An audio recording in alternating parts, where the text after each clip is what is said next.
you can even watch back. Giving players all the props or put them on blast. We don't give no hot takes, only talk facts. We're giving all our devotion, riding high on this wave of emotion. Going all out, yeah, cause this is our time. No, ain't no stopping us till we reach the finish line. All in, we came here to win. We're gonna give everything. S-I-C-K on the run. S-I-C-K, sick, sick. On fire, we're ready to fight. We'll bring the house down tonight. S-I-C-K on the run. S-I-C-K, sick, sick. Play it on the car ride, play it when you lounge. X and O, you know that we can hold it down. Shout out to my man Sammy, got it off the ground. And to all the listeners tuned in right now, got debates, analysis, and speculation. This is sports talk for the new generation. You know where to find us, got a reputation. Sick podcast, your #1 sports destination. We're giving all our devotion, riding high on this wave of emotion. Going all out, yeah, cause this is our time. No, ain't no stopping us till we reach the finish line. All in, we came here to win. We're gonna give everything. S-I-C-K on the run. S-I-C-K, sick, sick. On fire, we're ready to fight. We'll bring the house down tonight. S-I-C-K on the run. S-I-C-K, sick, sick. S-I-C-K, it's the sickest podcast. Tune in for the audio, or you can even watch back. Giving players all the props or put them on blast. We don't give no hot takes, only talk back. S-I-C-K, S-I-C-K, S-I-C-K, S-I-C-K, S-I-C-K, S-I-C-K, S-I-C-K. All in, we came here to win. We're gonna give everything. S-I-C-K on the run. S-I-C-K, sick, sick. S-I-C-K, it's the sickest podcast. Tune in for the audio, or you can even watch back. Giving players all the props or put them on blast. We don't give no hot takes, only talk facts. We're giving all our devotion, riding high on this wave of emotion. Going all out, yeah, cause this is our time. No, ain't no stopping us till we reach the finish line. All in, we came here to win. We're gonna give everything. S-I-C-K on the run. S-I-C-K, sick, sick. On fire, we're ready to fight. We'll bring the house down tonight. S-I-C-K on the run. S-I-C-K, sick, sick. Play it on the car ride, play it when you lounge. X and O, you know that we can hold it down. Shout out to my man Sammy, got it off the ground. And to all the listeners tuned in right now, got debates, analysis, and speculation. This is sports talk for the new generation. You know where to find us, got a reputation. Sick podcast, your #1 sports destination. We're giving all our devotion, riding high on this wave of emotion. Going all out, yeah, cause this is our time. No, ain't no stopping us till we reach the finish line. All in, we came here to win. We're gonna give everything. S-I-C-K on the run. S-I-C-K, sick, sick. On fire, we're ready to fight. We'll bring the house down tonight. S-I-C-K on the run. S-I-C-K, sick, sick. S-I-C-K, it's the sickest podcast. Tune in for the audio, or you can even watch back. Giving players all the props or put them on blast. We don't give no hot takes, only talk back. S-I-C-K, S-I-C-K, S-I-C-K, S-I-C-K, S-I-C-K, S-I-C-K. Turn up your volume.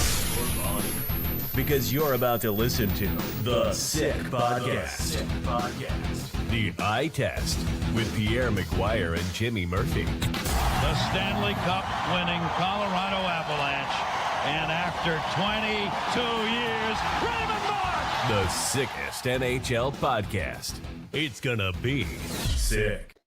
And welcome to another edition of the Eye Test here on the Sick Podcast Network. He is Pierre McGuire, back from Belfast. We missed you, Pierre, and I am Jimmy Murphy. How's your day going, my friend? I want to say thank you for your professionalism, number one, and being a great teammate. Number two, thanks to Brian Burke in particular for coming on. I really missed being on there with Brian, so I'm really grateful that he took the time to do it. Want to thank everybody overseas. That was a fantastic event that I was very fortunate to be at. And over 100 club teams, professional teams in Europe were there, both on the men's and women's side. The presenters were phenomenal, Jimmy. It was really, really an elite thing to be a part of. George McPhee was outstanding. George made 2 presentations. I made 3. And I would just tell you this, is that I learned a ton from everybody, especially with the business of sport in Europe. I thought it was fascinating, which is really good. Right. And George and I talked a lot about how to build teams. So I think that was, pretty insightful for them, the European side. I'm really encouraged for the women's game, Jimmy. They're being proactive on the women's side. Whether it be in Belfast, which is going to host our Friendship 4 on the women's for the first time ever this year in January. You and I will be there for that. Forgetting that we're going to be there for the men's as well, or not forgetting we're going to be there for the men's as well. But I'm really encouraged. The state of hockey in Europe right now is really strong, much stronger than I was expecting, Jimmy. Much stronger. And I heard you talking on our good friend Mitch Melnick's show a couple times while you were over there last week, Pierce, saying that the league, the UK league that the Belfast Giants play in, might expand into mainland Europe. Is that correct? Oh yeah, they're definitely. I can't tell you the team. I know who they are, but I can't tell you the teams. But it's really encouraging. It's really, and I met 2 of the prospective owners when I was over there. They're real people with real assets who really are passionate about the game. Mm-hmm. And their ideology is really crisp. It's clear. It's focused, and they'll be if they get accepted, and should they go in the league, they would make a huge difference for that league, because it would give them a foothold on the continent of Europe. Right now they're just in England and Scotland and Ireland, and I think and I told this to one of the ownership groups. They need to get a team in Dublin. They know that. There's one ownership group that's desperately trying to get a team there. They need to get a building built. I think they're getting close to getting that done. So if they get that and this expansion team on the mainland of Europe, in what used to be a really good hockey country, that would be off the charts good. Let me ask you this, Pierre. So the Elite Ice Hockey League, that's the league that these teams are in. Yeah. The majority, right? You would agree the majority of the players are tend to be guys that maybe had NHL or AHL careers, go over there later, and then you get guys that are just playing over there. You don't get a lot of the young players we see in like those Swedish elite leagues or the Finnish elite leagues, right? That are battling to be drafted or are high-end prospects of teams already. If the EIHL is able to expand into the mainland Europe, and I know it's not going to happen right away with just one team, but if that becomes another team and another team, do they become like a feeder league for the NHL like these other leagues in the draft? I don't think so. Okay. I don't think that's going to be the plan. I think there may be at some point, and it's down the road, obviously, there could be an amalgamation where there's a pollination between a main continent, like a continent of Europe league, and maybe this league. That could happen. I could see that happening. I don't think that'll ever happen in the Scandinavian countries. I don't see it happening in Norway or Denmark or Sweden or Finland. I could see, and I don't want to give countries away, but I could see it happening in those mainland I know what you mean. countries. Yeah. Do you know what I'm saying? And so that would be, and I'm not trying to scare anybody. This is way down the road, but I could see how something like that could happen. Interesting. Good. And I know we've had Bill Daly on here more frequently on this show, and he's mentioned, they're always looking to expand. How much, when the NHL sees this, how much does that help maybe getting them some more exhibition games? Well, they're not going to play exhibition. I think they'll play regular season games like they're Oh, doing next week. With Pittsburgh going over there with Nashville. Good question. There's only certain markets that can afford NHL price points on an everyday basis. London would be one, Paris would be another, Geneva, Zurich, Berlin, Mannheim. There's not a lot. Just to be fair. Right. Could Prague host games at their rink? Yeah, they could for sure. But I watched an unbelievable presentation from the management group from Sparta Prague on Thursday. It was really good. But the price point for a ticket in the Czech Extra League and the price point for a ticket in the NHL, you're talking about an apple and an orange. Like, you can't compare. Yeah. So this is something that, even though it would be really good for the NHL to play games over there like football does, I just don't know how realistic it is in every market. I think you could do it in some. Yep. And you got to remember, one of the key owners in the league is Philip Anschutz in Los Angeles. And Mr. Anschutz, and I heard a brilliant presentation from the people in Berlin, from Ice Bear in Berlin. Mr. Anschutz owns a team and he owns a rink. Yep. He owns O2 Arena in London. He owns a rink in Mannheim. So there's tie-ins to NHL in some of these markets, but do I think it's going to go in every market? No, they can't. It won't work. I hope it gets to Ireland someday. We shall see. Hey, you know what? Build the right building in Dublin because you already got a beautiful building in Belfast, and they do. You've been in it, and you're going back there very, very soon. If that building could add 4,000 more seats and get to 12, then I think you could maybe do something like that. At this size, it'd be hard to do, but I'll tell you one thing, Jimmy. You and I sat in that big box last year at the end of the rink with Joe Sakic. Yeah. And, that's a nice, that's as good as any NHL end of the rink box, 100%. So in this event that I was just at with George and I sat with our friend Robert Fitzpatrick and Stevie Thornton, the general manager of the team in Belfast. And I'm just going to tell you right now, the box we were in, that's as good as any box you're going to sit in anywhere in the NHL. And the food, if not better, just as good. Yeah. I can tell you one thing, the Guinness is better. And so is the Heineken. I'm looking forward to that Thanksgiving meal too. That was something special last year. We're not letting you go this year. There you go. Pierre, before we move on from international hockey too, just want to give a shout out, of course, to our friends with the Friendship Force, Sarah Stanton of Cara Group Travel. And of course, you mentioned Robert and Stevie Thornton and everybody with the Belfast Giants. Really looking forward to seeing them. For everybody out there now, we do have times and locations confirmed for our shows when we're in Ireland. So we will get over there. We're both taking a red eye over that Sunday night of the 23rd into the 24th. We will go right to work on the 24th. We will be back at the Harry Lemon at 3 p.m. In Dublin, the Harry Lemon, and then we will head on up to Belfast. And from Tuesday to Friday, we'll be broadcasting live, but 3 different locations this year, Pierre, in Belfast. We will start off on that Tuesday at the Harp Bar, where we were last year. We love that. Can't wait to see all the staff there that was so wonderful to us last year. We will then go over to McConnell's Distillery, a whiskey distillery that used to be a prison. So it's right up my alley, Pierre. We're going to have a good time there, I'm sure. I heard there's a tasting event already set up for us. So after the show, that is. And so we will have a good time there. Then back to the Harp on that Thursday, which is American Thanksgiving, 3 p.m. local time again. And then on that Friday, we'll close the week off in between the 2 opening games at the Friendship Four at SSE Arena in the off-ice bar at 6 p.m. So we're really looking forward to that. Cannot wait for that. It's going to be a great time. But Pierre, let's get into all the stuff that's been going on back here. Big. There was a lot of stuff happening this week. I got home on Friday night and I hit the ground running. I don't know how you're walking right now, Pierre. You are a machine, my friend. I don't know how you do it. It's amazing. It's passion for the game. I love it. I love it. I love being your partner. I do. Every day I look forward to it. You know how much I look forward to our calls. Yep. Can't wait to get to Ireland with you. I'm concerned about some teams in the league. I'm feeling really good about other teams in the league.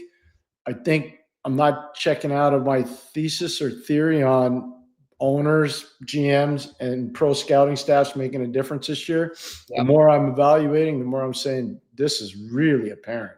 They're under the gun. They are under. We've fired like 16 coaches in the last 2 years. They can't do that anymore. No. This is on the owners, the GMs, and the pro scouts. That's where we're at. Yep. Pierre, if I recall, last year was Jimmy Montgomery, was he the first coach fired last year?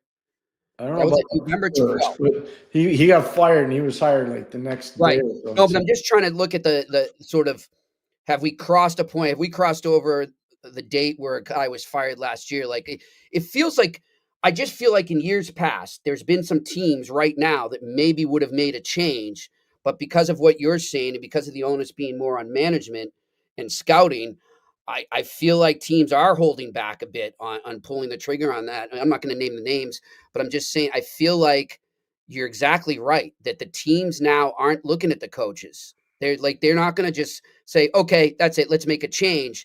They're going to say to the coach, to the management, this is on you, not the coach. You need to go out and correct the bad start that we've had right now, not the coach. When did Todd McClellan get hired in Detroit? Let's see. Because I think that there was really a close tie-in with him and Montgomery. Yeah, 1 second. And then Luke Richardson. Oh, that was late. That was late. Was it was after Christmas. It was the day after Christmas. Montgomery was before Christmas, I'll tell you that. Montgomery was the 12th. I looked that up today. 12th of what day? November. 12th. So, yeah. Basically. Yeah. So I'm with you. I don't see the coaches getting fired right now. Like I had some fans ask me this weekend. I was at the local watching the World Series the other day. I want to get into that, by the way, because I have a hockey tie-in for you. But I was saying, they were saying, why is this team not firing their coach? Why is that team holding on to this guy? Like, what are they waiting for? And I said, you got to be watching the eye test and listen to my co-host Pierre McGuire. It's not on them coaches anymore. It's going to be on the management. No, I really think this is going to be a unique year for that. And I talked to George about this, McPhee. Yep. They in Vegas are so happy with Bruce Cassidy and his staff, and how could you not be? They're tremendous. I look at, there's some teams where I thought in other years they might have already made a change, but that's not happening. And I agree with Jimmy on this. We're going to see. We're going to see what happens. Let me ask you this too, Pierre. When you look at the East standings, a lot of people are talking about how tight it is right now, right? If you look at the East, you've got the top team right now is Jersey and Montreal with 18 points, and the Penguins actually have 18 as well. And Flyers sitting there at the bottom. Well, you've got 6 teams with 13 at the bottom, only 5 points separating these teams. If you're management right now and you're looking at this and you're saying, well, we're off to not the greatest start, but I'm still in it. How careful do you have to be to not get duped by these standings right now? So you should really know what your team is. So this is what I'm saying. The owner, the GM, and the pro scouts, every day, even if you're at the top of the standings, you need to be looking at what's good about our team, what's mediocre about our team, and what needs to be corrected on our team. And if you're not doing that every day, and again, I just defer back to Mr. Patrick and Bob Johnson and Scotty. Those are my teaching tools. Then you're not doing your job as a management team. And so that if you really think you're going to compete for a playoff spot, because it's going to be unbelievably difficult this year for everybody. The good news for a lot of these teams is Florida had a tough start.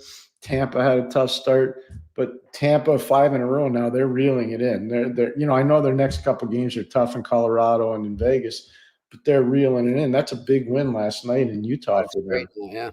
Really good win. And they did it with their backup goalie. So again, that's a big win on the road.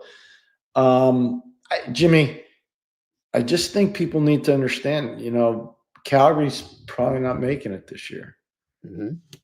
San Jose, even though they're having fun and they're doing some really good things, really good. I can't stress enough how much fun they are to watch. Yeah. But realistically, Jimmy, do you think they're making the playoffs? No, they're at a -11 goal differential. Yeah, right? so they're not. I'm just telling you, they're not. It's okay, but they're making big progress.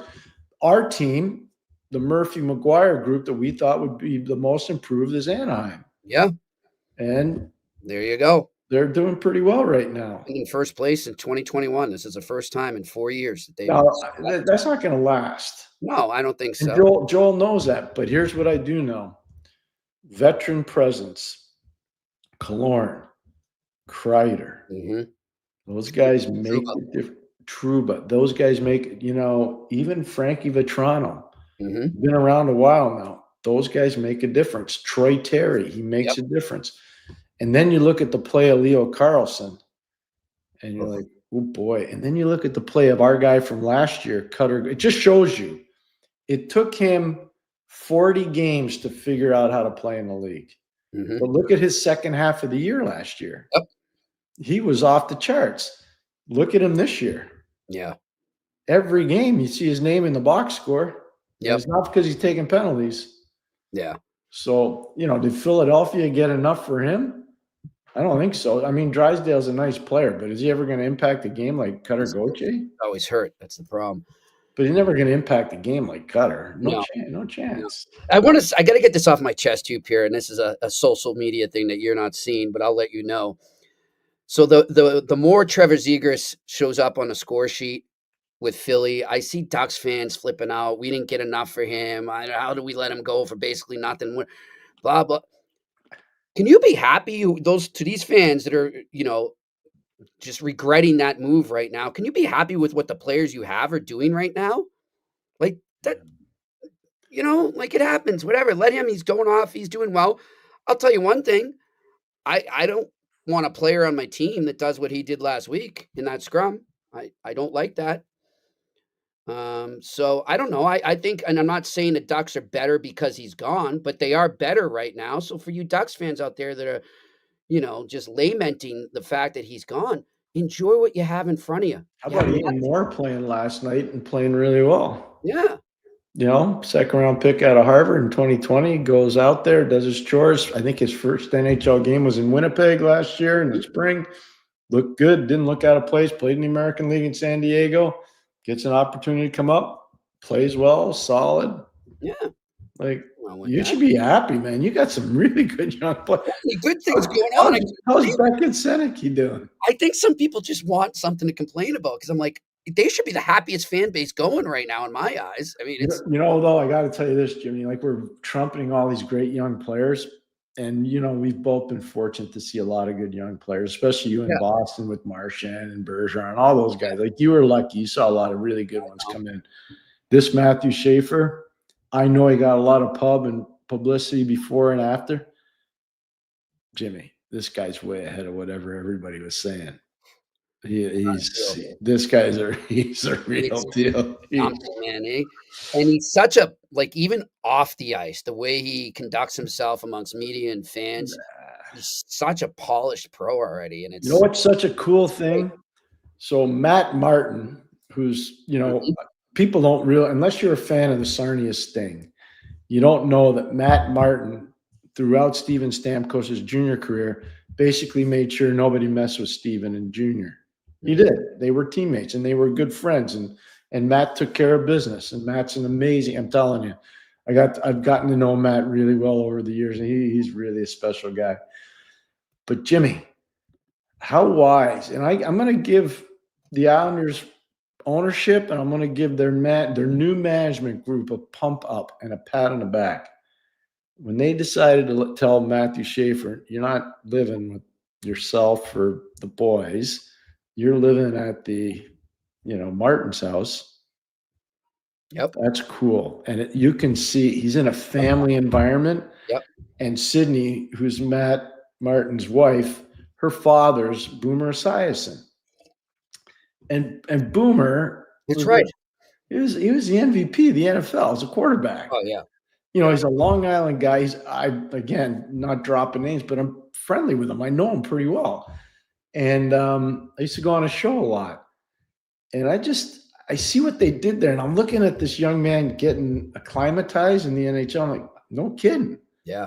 And I guarantee you there's going to be no problems with this guy. I guarantee.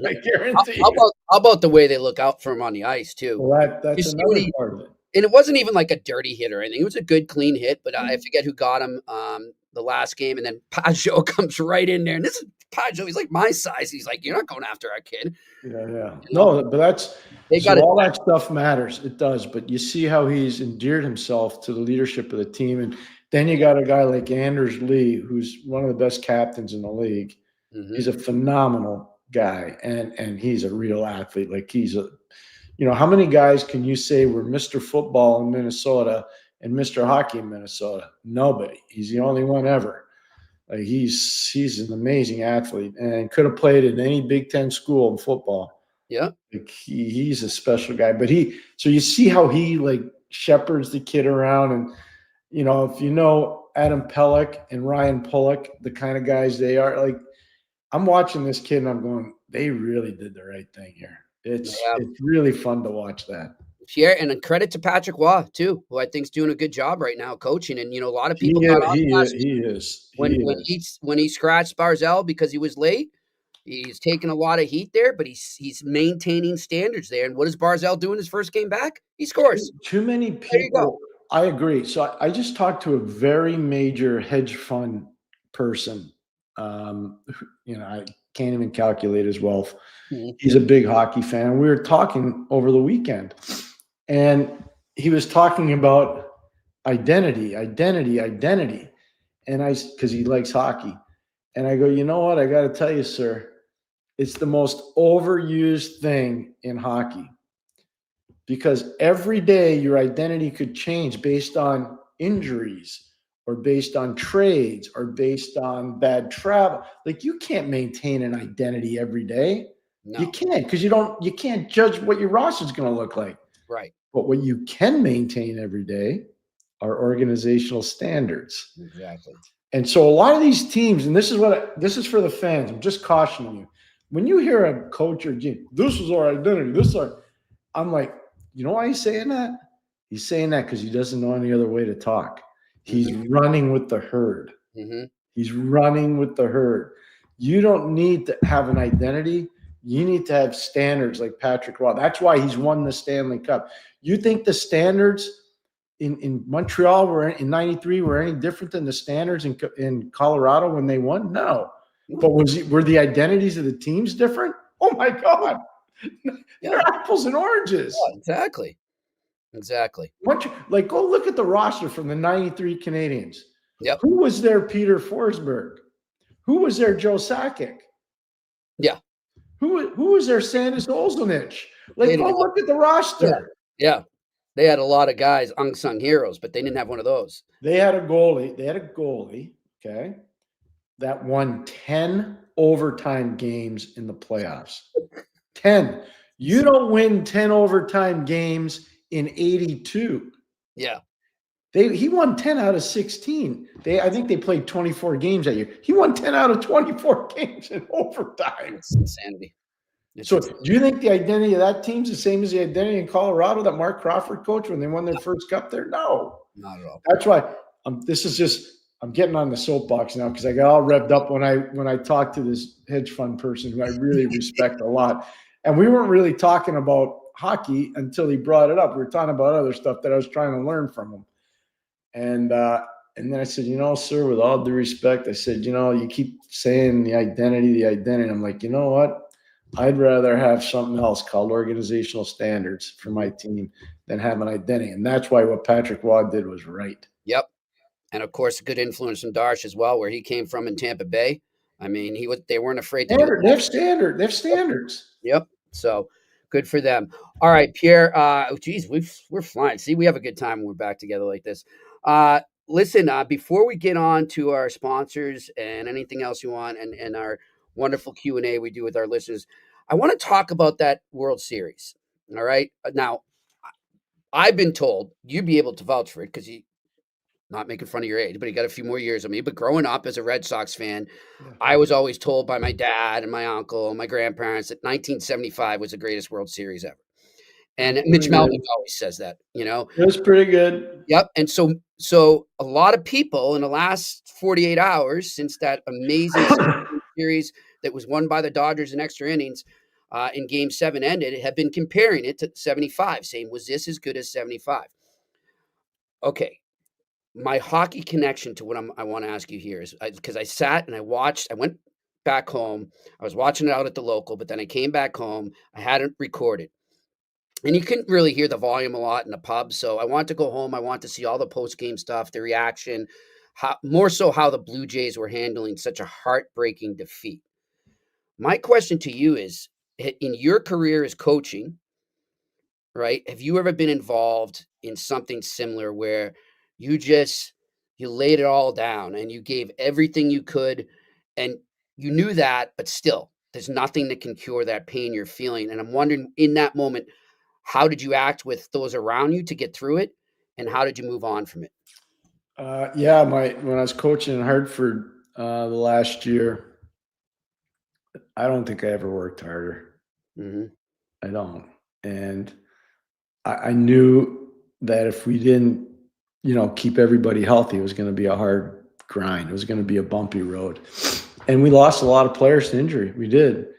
And I remember we won, you can look it up. It was 1994. We won our last game in Boston. And we sent the Bruins what should have been a showdown with the Washington Capitals. They ended up being in a showdown with the Buffalo Sabres because of that loss. And they got swept. And that was the Mayday goal. Yep. That was the great late Rick Jenneret. I was watching. I was like, wow, that was awesome. But we influenced that playoff that we won. And I remember doing a post-game interview in the old Boston Garden. And it was good because we had won. I was really proud of the guys. They dug in. They really did. I was really proud of them.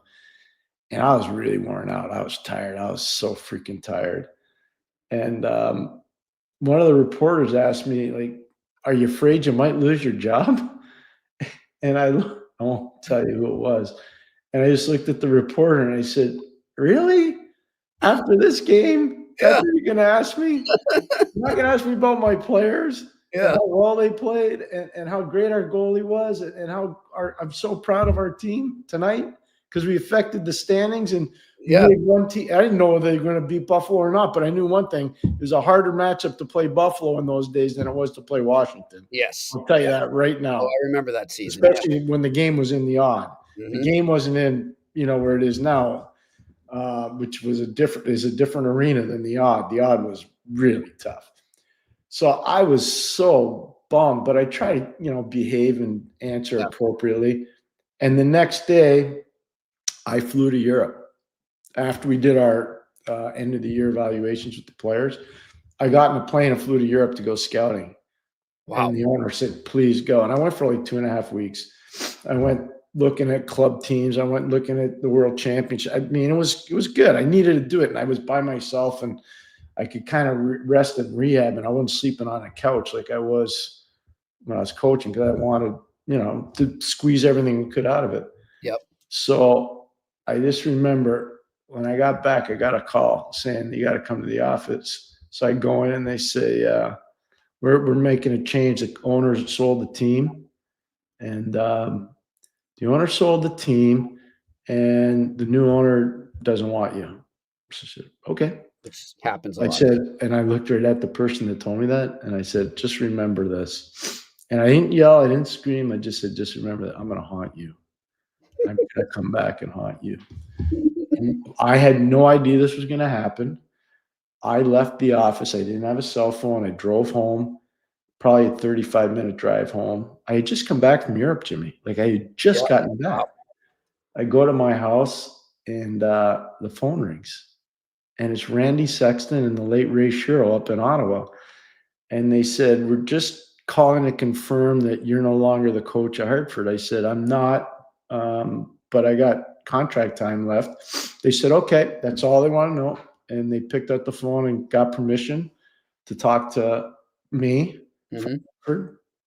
And I went up to Ottawa the next day, and I got hired that day. Awesome. So I didn't have to experience the long-term pain. And guess what?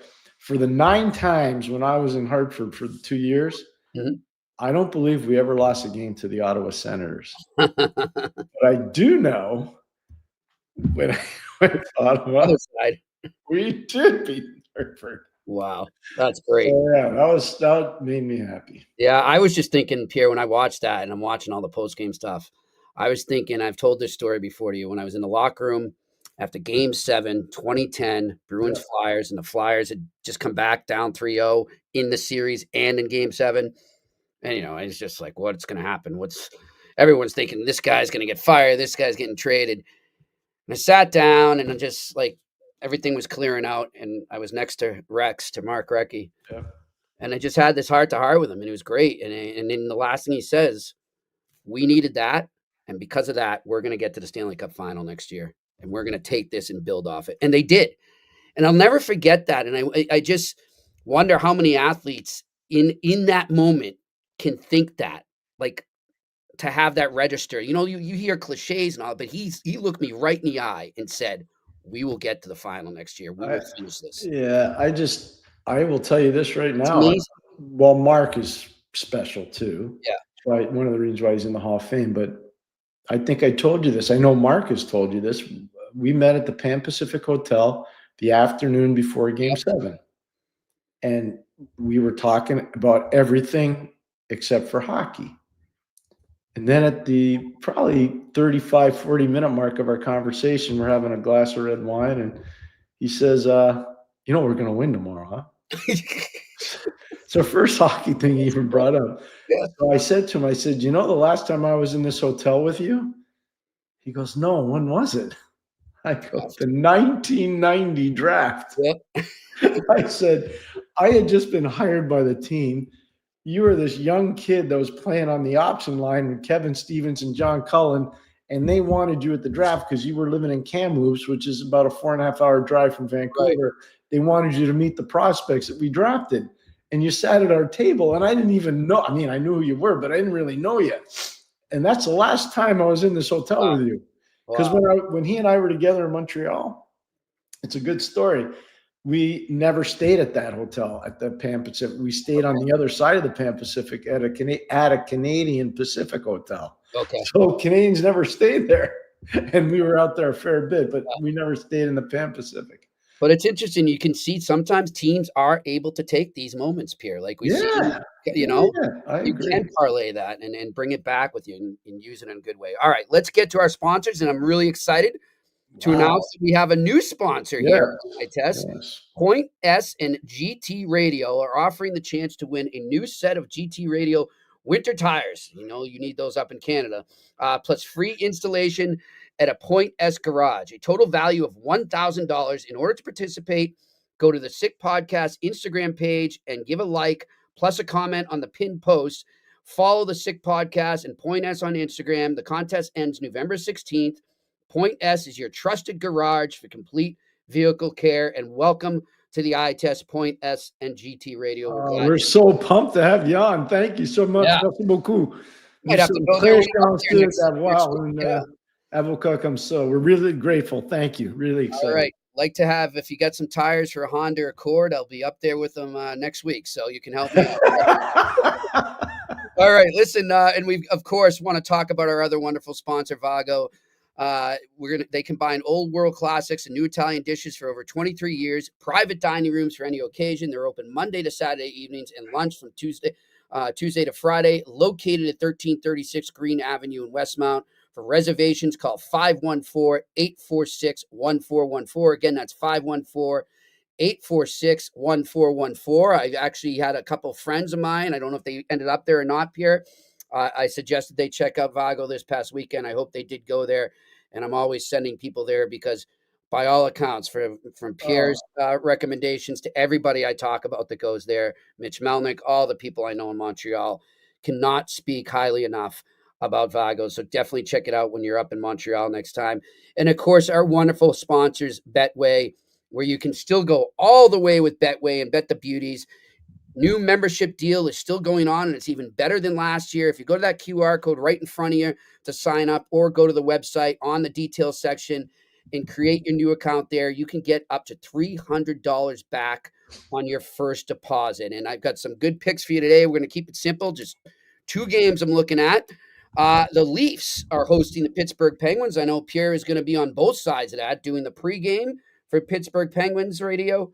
Am I correct? Yep. And And then pregame for Pittsburgh, no postgame for Toronto tonight. Okay. Postgame for Toronto is going to be on Wednesday night. Gotcha. Montreal Canadiens postgame will be tomorrow night. Gotcha. With, So Tony. check out Leafs and Penguins. They are the Amazon Prime game tonight. I like the Leafs to win this one with the puck line, which means they have to win by 2 or more. You get plus 130 value. And then I'm looking at the Blackhawks Kraken game out in Seattle. I'm liking an overtime. Both these teams have been going to overtime frequently this season. I think it's going to be a great back and forth game. Might want to jump on the over under there if you can get it down to 5.5. But I like the draw for the game to go to overtime, and that's plus 340 value. All right, what do we got in our Q&A today? Franco, how would you describe the Habs fragile team that has difficulty keeping the lead, or a resilient team that doesn't give up in the face of adversity? Resilient team that doesn't give up in the face of adversity. These guys are magicians when it comes from coming from behind. Yeah. I know the other night against Ottawa, they had a 2-0 lead. I know that Ottawa, took it to a 3-2 lead. Then Demidov goes to work, and obviously a tough play by Batherson in the neutral zone that leads to the Newhook breakaway goal. But man, oh man, I mean, how could you be against Montreal?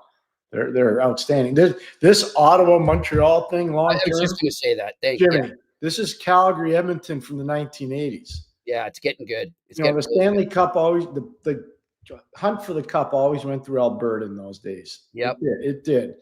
I'm telling you, it's going to be the hunt is going to be through Quebec or Eastern Ontario for a long time. Might not happen this year, might not, but eventually it's going to be. It'll be that. It will. And that's why I would say, Pierre, in any Ottawa-Montreal game, the lead is not safe. It's going to be back and forth till the end. So don't be surprised with that. All right, next question. Berdor HOF. Historically, my Devils seem fairly bad at West Coast swings. Pierre, have you noticed this as a trend among coast-to-coast trips? Wouldn't elite athletes negate a 2 to 3 hour swing? Yeah, that's not it shouldn't be an issue. I mean, they've been out there for a while now. They played it relatively well against LA. Mm-hmm. I thought they played well against LA. I didn't like their game at all last night against Anaheim. I'm not going to pretend with you, but I'm going to give more credit to Anaheim and less, poop towards New Jersey. There have been parts of this trip that haven't been good for them, no question. I don't know. I'm going to say that maybe they let their guard down a little bit on this trip, New Jersey, because they were feeling so good about themselves heading out on the trip, and maybe they just got a little too comfy cozy. Yep. And again, I think it's right that you give more credit to Anaheim rather than criticize New Jersey. All right, next question. Juice, should the Calgary Flames send Peric to the World Juniors in December? Zane Peric, yeah, I would be sending him to the World Junior. No problem with that. He needs it. It'd be great. They're not going to have Schaefer, Schaefer's going to, so he'll run the power play, probably Peric. They might get Harrison Brunick back from Pittsburgh, which would really help Canada. And it's in North America. It's in Minnesota. So, yes, they should send him. I don't know if they will or won't, but they should. I think they will. All right, next question. Randy Workman, what are the chances that Kadri is traded? I don't think right now, Randy, but I do think it happens. Oh, I think it's over 75% that it happens. Yeah, I do think it will happen eventually. All right, next question. Gabriel Lamb, can we see a game in Mexico City? I think so. Ooh. I do. I think so. Yep. All right, next question. Ethan Russell, how important of an impact has Danton Heinen had on the young players in Wilkes-Barre? Are you surprised he isn't playing the NHL? Well, he's had an impact. He's not a really talkative guy, but he's had an impact. Ryan Graves hasn't played great, but he's down there, and he's obviously got a lot of NHL street cred. I think the biggest thing that's gone on there, they did a really smart job by bringing in some good free agents. Mm-hmm. They've done a really good job drafting. A kid like Tristan Braz has been really good for them down there. And Sergei Murashov has been off the charts, really, really, really good in goal. He's an NHL goalie playing in the American League right now. So there's a lot of good stuff going on there in Wilkes-Barre, and a part of it is Danton Heinen. He cleared waivers, so, could he play in the NHL? For sure he could, but he cleared waivers. He's down there, and he's doing his chores. All right, next question. How long can Marty continue to pretend that Monty is the number one goalie? I don't know if he is. I don't know if he is pretending that. I think they kind of have a 1A, 1B. Mm-hmm. I don't think he is pretending that. I could be wrong, but I don't think he is. And I don't think, Pierre, that if Dobish continues to play the way he's going, he's not going to just not play him because Monty's the quote unquote number one. He's going to play whoever's going to get them the win on that night. Yeah, well, so here's the biggest thing. I was talking with our good friend Jeff Merrick today. If you go on a 2 or 3 game slide now in the Eastern Conference, you could be in a playoff start or spot before, and then you could be out. Yeah. So you can't play Mr. Nice Guy now. No. Even though Canadians are on an amazing run, they got to take care of business at home. Like they got to. Montreal's got to take care of business at home. They're home against Philly on Tuesday. They're at Jersey on Thursday. Then they're home against Utah Saturday. Take 4 of those 6 points. Mm-hmm. Take 4 of the 6 and take care of business at home.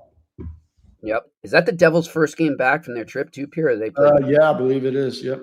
All right. Sometimes those don't go well for the home team. All right, next question. Marek, there he is, Keystok.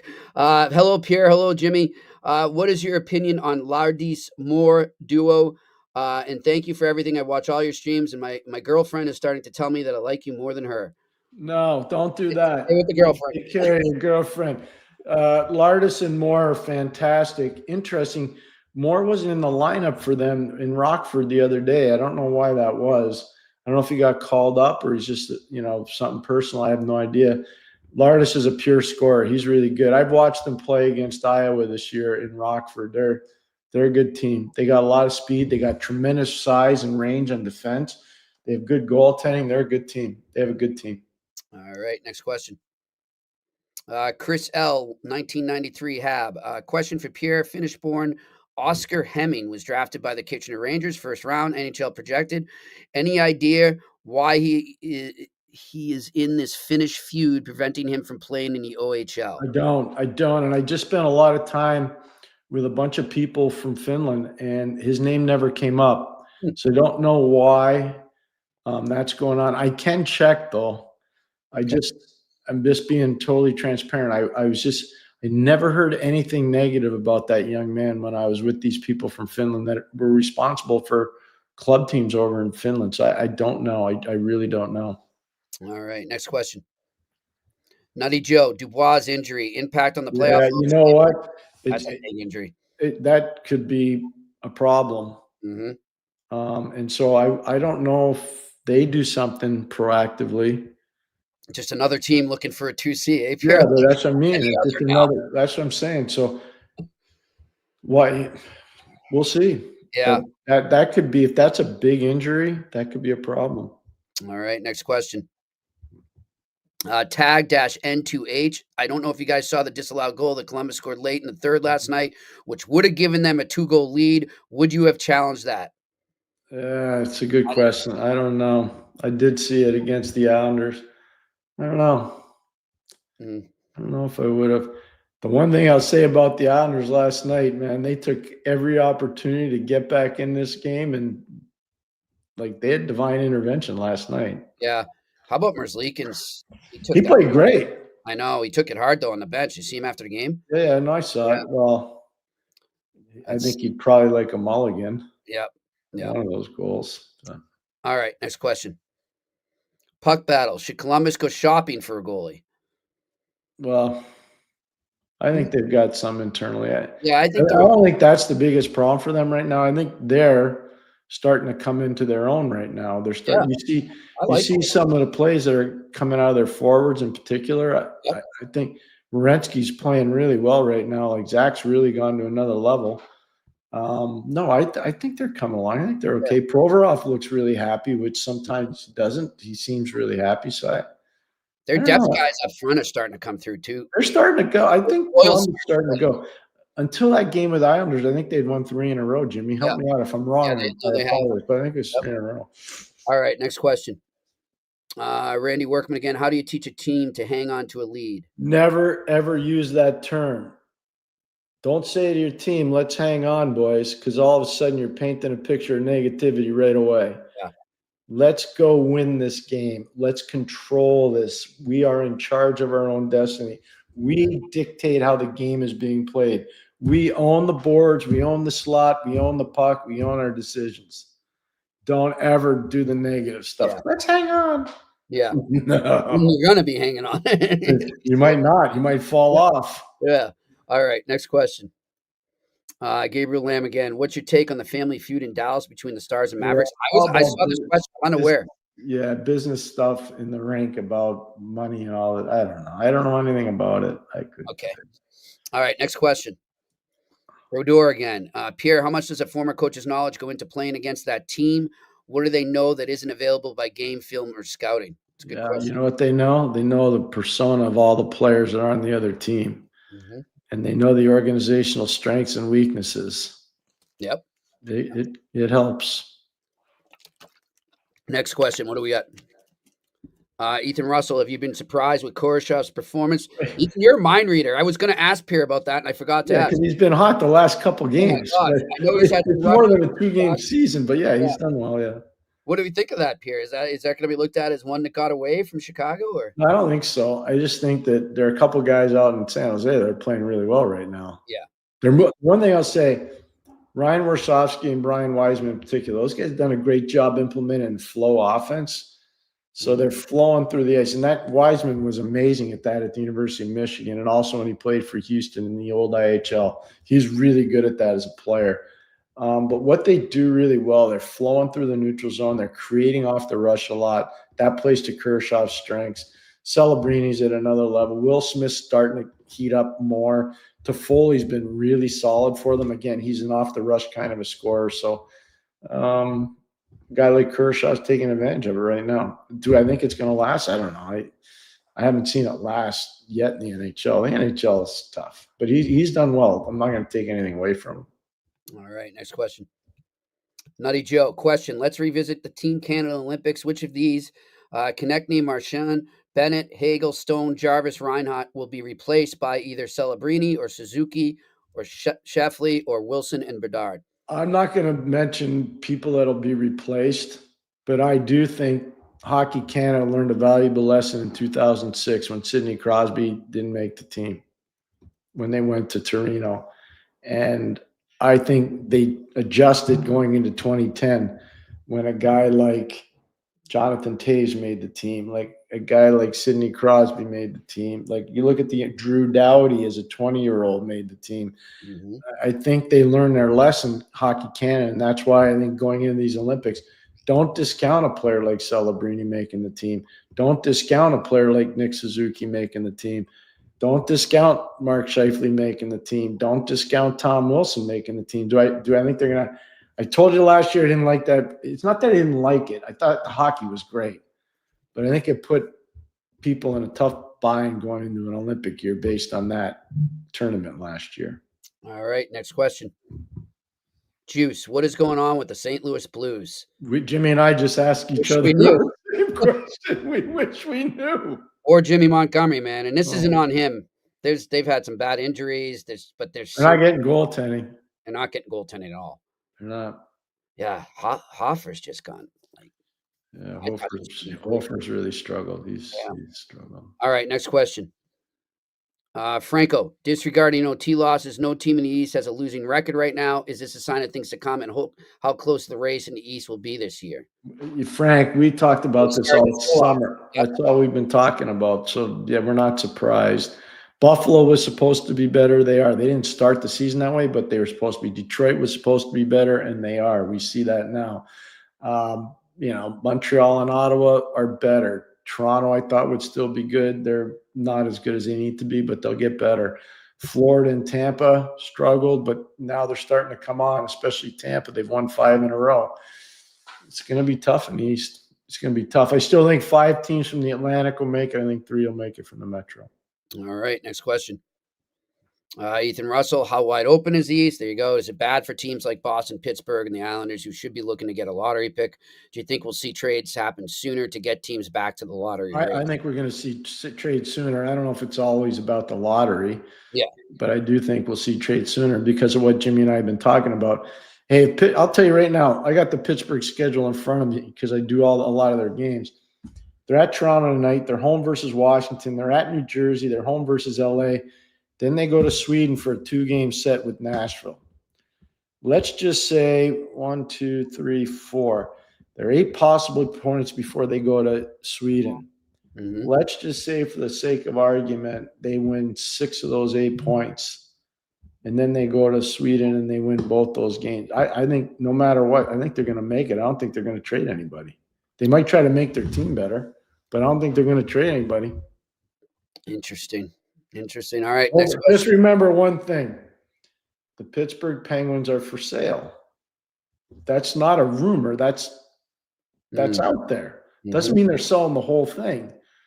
But when you're a team for sale, the price point usually goes up when you're drawing fans into the building and you're cash flow positive. Doesn't mean you're making money, but you're cash flow positive because of the till.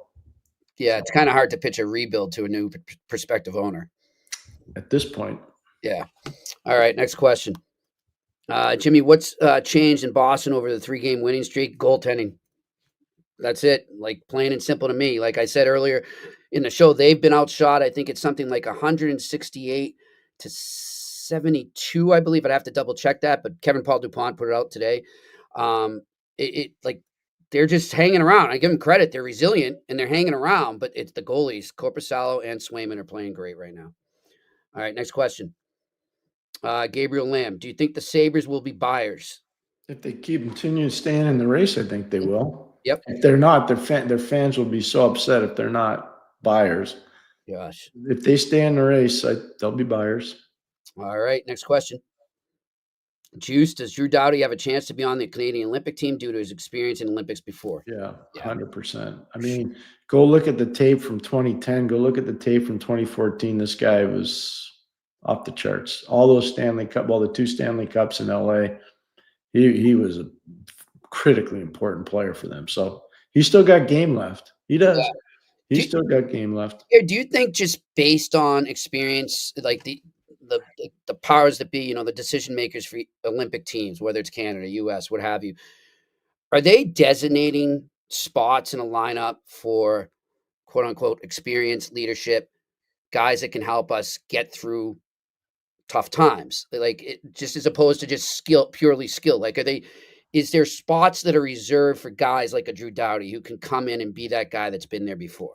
Canada tried that ghost roster thing in 1998, and that's to your point, and it didn't work. So they kind of went away from that in 2002, and it worked in 2002. Then they went with the veteran guys over the young guys in 2006.